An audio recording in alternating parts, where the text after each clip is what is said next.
Arizona, homeowner's best friend. We're going to go through where you can go see a lot of these demonstration gardens. Are open to the public, like you had mentioned at City of Peoria, Victoria. Yep.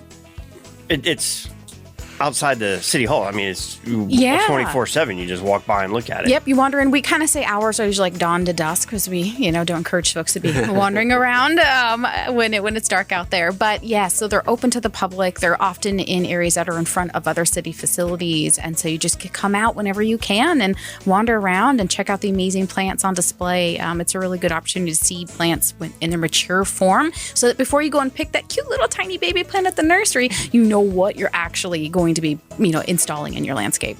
And talk about this display that I can have in my hands. Yeah. The booklet.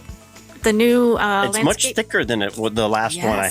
If anyone is familiar with a desert plants book that you've seen at nurseries or through your water conservation offices, it's called Landscape Plants for the Arizona Desert, or affectionately called the Pink Book. And that was because when we first developed this booklet many, many years ago, 20-something years ago, it had a pink background. And then when we did the next version of it, we decided, everybody called it the Pink Book, so we kept it pink. So we had desert willow flowers on it. This latest edition just came out, and it has penstemon on there and a beautiful hummingbird. And so it has been updated with new photographs and a lot more details. Photographs were taken by Dave Siebert, and he did a fantastic job. That front cover was by Dave Siebert. I just love that it's got that hummingbird just like hugging that penstemon there on the front cover. So that plant's a penstemon? Penstemon. It's a little perennial flower that you'll see burst into bloom in the spring. It's kind of similar to what Jay Harper said about those cassias that you could sell like crazy when they're blooming. When the penstemons are blooming, the nurseries can't keep them in stock. Mm-hmm. So, but anyway, that's available for free from your water conservation office. You can find it online if you just do amwa.org and or just do AMWUA and plants. It'll come up for you. So the plants book. And what will I find in the book? What will I learn in the book? Over 200 low water use plants, and that includes trees and the shrubs and the ground covers and accents and perennials and annuals. So we even get into things like the annual Sonoran desert wildflowers that you can you can still be seeding those right now to get germination so that they'll bloom for you in the spring. Now, which one of these demo gardens can I go see this this beautiful pink? You'd have to go in March because those penstemons only are blooming in March, but probably many of them have the wildflowers. And I'm going to say that just about every plant we'll say 90% of all the plants that are in all the demonstration gardens are in that booklet. And so this is definitely a guide as you're walking around these gardens. If you can grab that booklet, some of them have, depending on where the gardens are, you can pick one up at the local libraries that the cities have these, and you can find those plants right in that booklet. And we also provide them to the nursery so that the nurseries have them. That's the point of sale. We want people to have the booklet and the information in their hands. What's great is it gives the details of when they bloom, what size they get, because that's really, really important when plant selection is making sure you're getting the right plant for the right place and don't purchase something that then's going to get too large for you so that it's, going to be a problem maintenance-wise or something. So, in the article that was in the Green Living magazine that we had the interview in the first hour, one of the xeriscape gardens that was covered in there was the city of Scottsdale's next to their water reclamation plant. Talk through that one, because that one has a lot of great combination of not only xeriscape plants but hardscapes, because it's coming down that hill that comes in the Indian Bend Wash by the Greenbelt.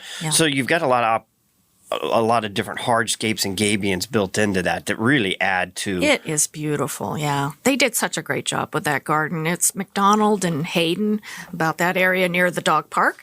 And they just, again, it was a great one for us to feature in the magazine. We wanted to do a west side and an east side, but also, again, just let people know that they're all over the valley. So, and even Tucson and other areas. But they have, again, these really nice shade sails. They have those, the walls the gabions that help to slow down the water flow. They show water harvesting and just beautiful walkways. And this is just a lovely place, again, to get out and you can walk through. I think one of the things, especially if you have visitors from other parts of the country, is how striking our plants are. Now, we're not saying you shouldn't be going to Desert Botanical Garden and Boyce Thompson Arboretum and some of these other lovely, beautiful botanical gardens, but keep in mind that these are free and available and just an easy place to get out and maybe close to your home. And so they're just wonderful resources for you. And the function of that gabion when you're talking about slowing down water is it helps create additional water use. So you're storing it and you're saving it in that location. That allows you to, feed those plants instead of it just a big runoff. It's often definitely one of the big things you want to do with rainwater, because even though we've had a terrible year for rain, when we do get it, sometimes it comes very, very fast and you want to slow it down. So the big keys for rainwater harvesting is to slow it, spread it, sink it. So one of the things those gabions do is it really causes a break for that water flow, and then oftentimes it helps to direct the water to the places where you want it, and that might be those depressions or areas that you can capture the water near your plants and feed your plants. So, and at the City of Scottsdale's, there's a water feature, and I never realized the significance of what that represented. I kind of went there, I'm like, all right, here's a concrete ball with water. All right. It's lovely, and it's a real peaceful, and apparently it is filled with reclaimed water because there's a water treatment plant right next door, which is really cool. But it has a Native American saying on the border that's engraved in that pool, and it says, "The frog does not drink up the pond in which it lives," and which I think is just a beautiful way of saying, that we need to be very wise with our water use, very conscientious with our water use. And that's what the demonstration gardens are all about, is to try to, help people. Since we know that 50 to 70% of water use is outdoors, we want people to understand they can have these gorgeous, beautiful landscapes in their yards that use little water. And the additional significance of that water feature I read is the water that it pumps out represents the average water use of a homeowner during a day. So you can really get an idea if you stand there and watch it for 5 minutes, how much you're really using. Like you said, it's reclaimed. So it's using the same water over and over. It's pumping it back. So you can get an idea visually. Get a visual, of what the average home is consuming. Definitely, yeah. All right. So you talked about east side, west side, but on your wateruseitwisely.com, you've got the demo garden link, and it goes through a lot of locations that are on there outside of the valley. You had mentioned Superior. You've got the Boyce Thompson Arboretum. Right. But in Tucson, the Arizona Sonoran Desert Museum. I mean, that's got to be everyone's Arizona bucket list. It's a beautiful, beautiful area, beautiful garden. Tucson has a little bit of a different feel to their desert. They're a little bit higher in elevation. So, yes, beautiful. Another wonderful place where if you are looking for gardens to go and you want to travel out of the valley, that's a great one.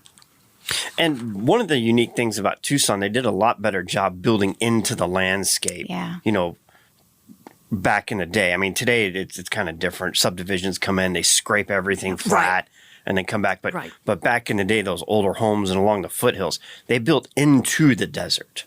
Yes, I think that's a huge difference in development. And they had more saguaros. They had more of those classic, iconic desert landscape that was naturally there. In the Phoenix, were a little bit of a different, a little bit more of a drier, we'll say, and it was farmed. And so they were able to really embrace that look of the desert, I think, easier than the valley. But it's definitely something that, as we talk about green infrastructure and designing our landscapes to be more water conscientious, the hope is that takes precedence here in the valley. We start to just embrace it and work around the swirls rather than moving them and all of our other lovely landscape plants.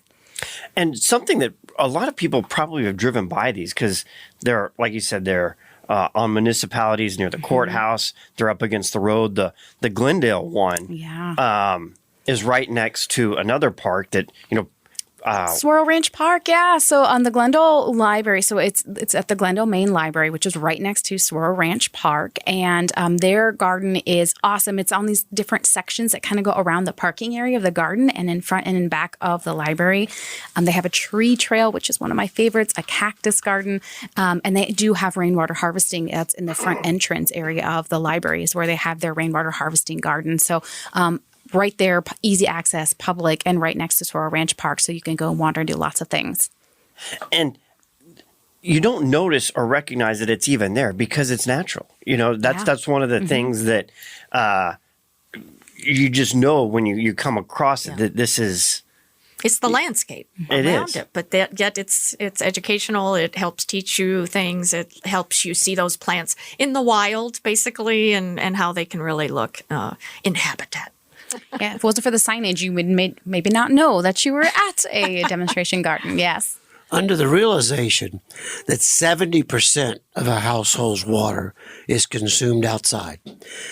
We're telling homeowners this morning, Donna, thanks to people like you and your organization, you get the free book. Get that first. Page through it. Yes. Identify some of your favorite plants. Absolutely. Go to the free parks. And start circling. I like the way that looks mature. I like the way that looks mature.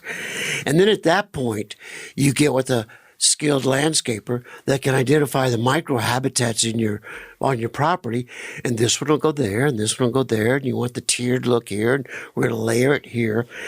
And we're going to cut down that 70% consumption of water. Right. And the other thing I wanted to say, because of water, use it wisely, and all of the other things our ancestors done in this state, is I never like to touch on water consumption in Arizona without giving everybody just a little slap on the back.